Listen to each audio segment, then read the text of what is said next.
Cette histoire est connue sous le nom de Lapin de velours, de Marguerite Williams. C'est un conte qui raconte l'histoire d'un lapin en peluche qui désire devenir un vrai lapin. Le cheval de peau avait vécu plus longtemps dans la nurserie que tous les autres. Il était si vieux que sa robe brune était dégarnie par endroits. Il laissait apparaître les coutures, et que la plupart des poils de sa queue avaient été arrachés pour en faire des colliers de perles.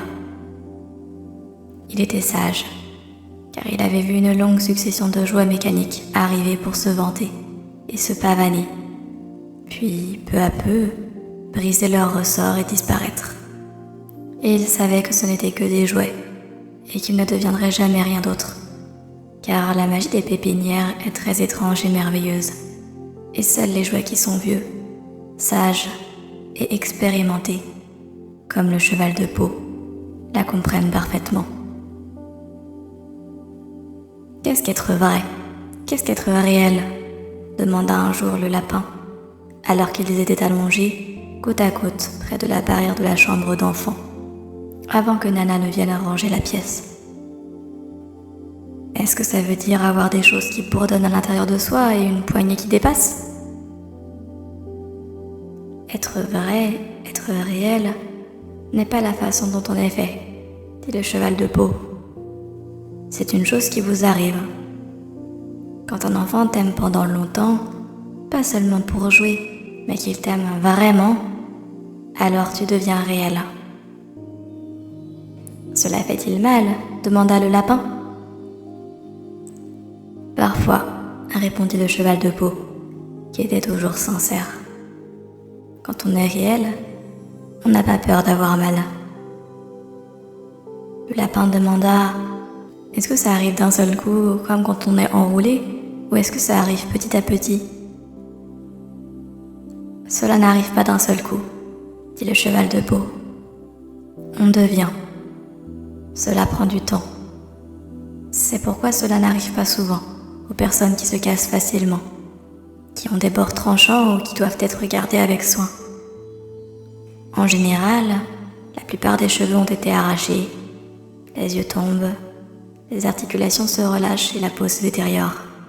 Mais cela n'a aucune importance, car une fois que l'on est réel, on ne peut plus être laid, sauf pour les gens qui ne comprennent pas. Je suppose que tu es réel, dit le lapin. Puis il regretta de l'avoir dit, car il pensait que le cheval de peau pouvait être sensible. Mais le cheval de peau se contenta de sourire. L'oncle du petit garçon m'a rendu réel, dit-il. C'était il y a bien longtemps. Mais une fois que l'on est réel, on ne peut plus le redevenir. Cela dure toujours. La morale de cette histoire est souvent interprétée comme suit.